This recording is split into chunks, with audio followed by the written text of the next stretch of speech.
Well, howdy. Well, now, ain't that handy? That, Pa? Way of the road takes a bend in here, runs right by the front door. No, Mr. Clampett, this is your driveway. It goes with the house.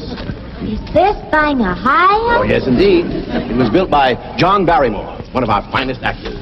Pretty fair stonemason, too. Hey, Jed! This here is dandy soil. Fine, Granny. We'll commence plowing tomorrow. But this is Beverly Hills. Dirt is dirt. Yes, I know, but why don't we look around inside, eh?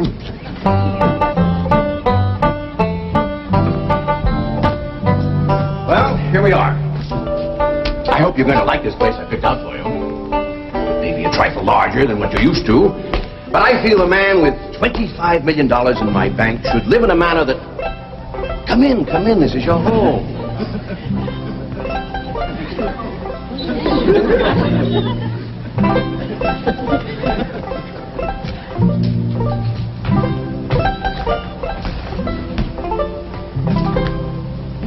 As I say, it may be a bit more than you're used to, but I'm sure you'll be comfortable. Now, my secretary will be over right away to help you with the hiring of servants or whatever problems you may have. She's a very efficient girl, Miss Hathaway. Jed? Jed?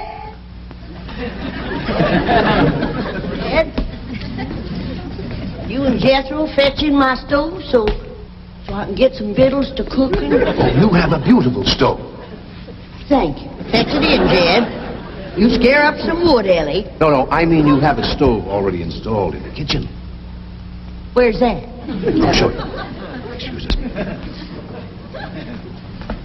Ellie, you go with Granny. She'll still need you to fetch some wood. Sure, Pa. Uncle Jed, guess what? There's a whole nother house up here. Jethro, come down from there. Like as not, that belonged to somebody else. This is your kitchen. Oh, and here's the stove. The last word in food preparation. And speaking of food, you'll find everything you could possibly want stored right in here. See? Huh? Well, I'll leave you ladies to your culinary delights. Au revoir. Bon appetit. Talks gibberish. You spent a great deal of store in this here stove, Granny. Well, we'll see. Ellie, you run out and fetch some wood. I'll get a fire to going in here and we'll see. Jethro, I hope it's all right for you to be missing school. Oh, sure, Uncle Jed. They ain't straight in the 5th grade. You're in the 5th grade already? Starting this year. It don't seem like no time at all since I went with your ma to get you started in the 1st grade. You was 6 years old. No bigger than that.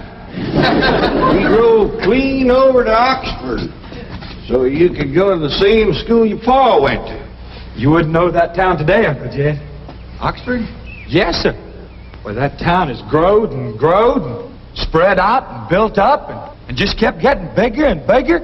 Where today, why, I bet you there must be at least 3 or 4 dozen people living there. A place like that's all right to visit, but I wouldn't want to live there. Do you have any assistance?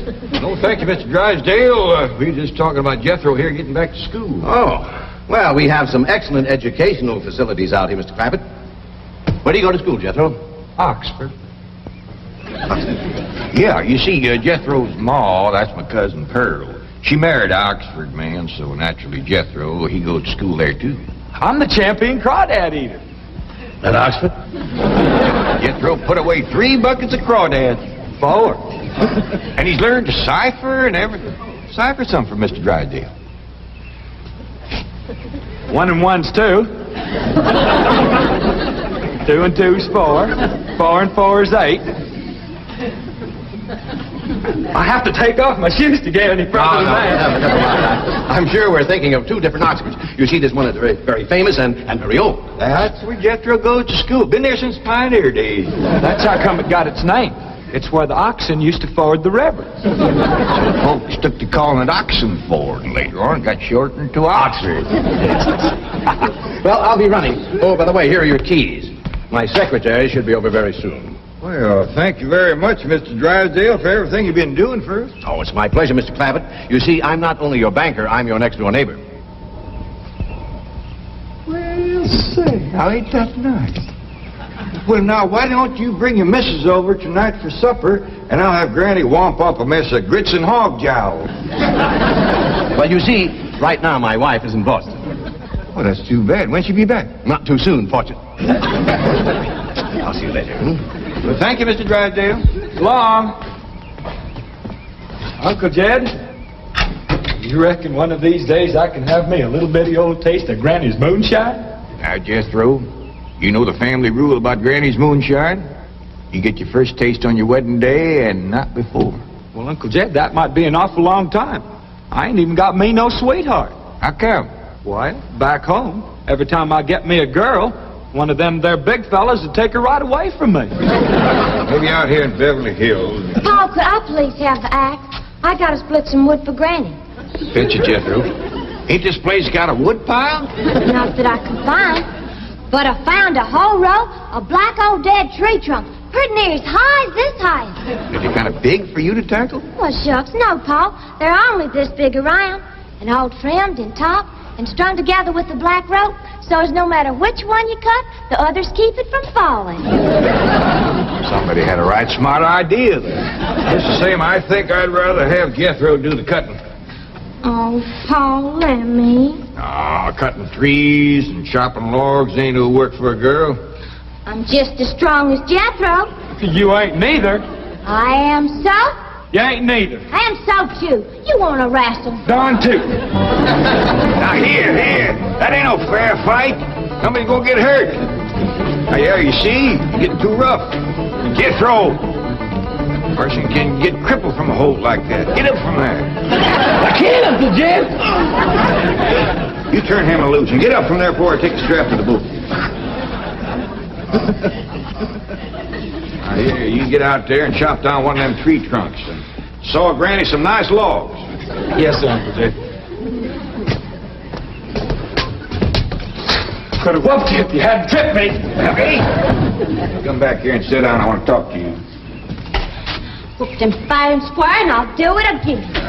You won't. That's what I want to talk to you about. Elly May, you're getting too big to wrestle with boys. I ain't as big as Jethro. Big that way, I mean, growed up. You're a young lady now. You gotta start minding your manners and fixing your stuff up real nice and wearing dresses. Paul, folks would call me a sissy. It ain't sissy for girls to act like girls. You see, Elly, I raised you like a boy, and I was wrong to do it.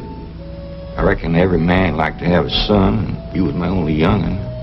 And when your ma passed away, I just decided to turn you into a boy. By the time Granny come to help out, you was too wild to tame. By thunder, you could outrun, out-climb, out-fight, and out-shoot every boy in them hills. Still can, Paul. Yeah, but it ain't fitting. It ain't right for folks to go against nature. Now look at old Duke. Reckon we could turn him into a cat? Course not. That's right. Because nature made him into a dog. It's the same way nature made you into a girl. Here lately, she's getting more and more positive about it. You mean my ears is grown? No, nothing like that. You're pretty. Oh, Paul. I know you don't like it when I say that, but you like it when the young fellas around here come in saying it, and they will. Only they'll probably be using words, fancy words I won't even understand. But Elly May, ain't nobody can ever tell you how pretty you really are, except me. You're the living picture of your mom.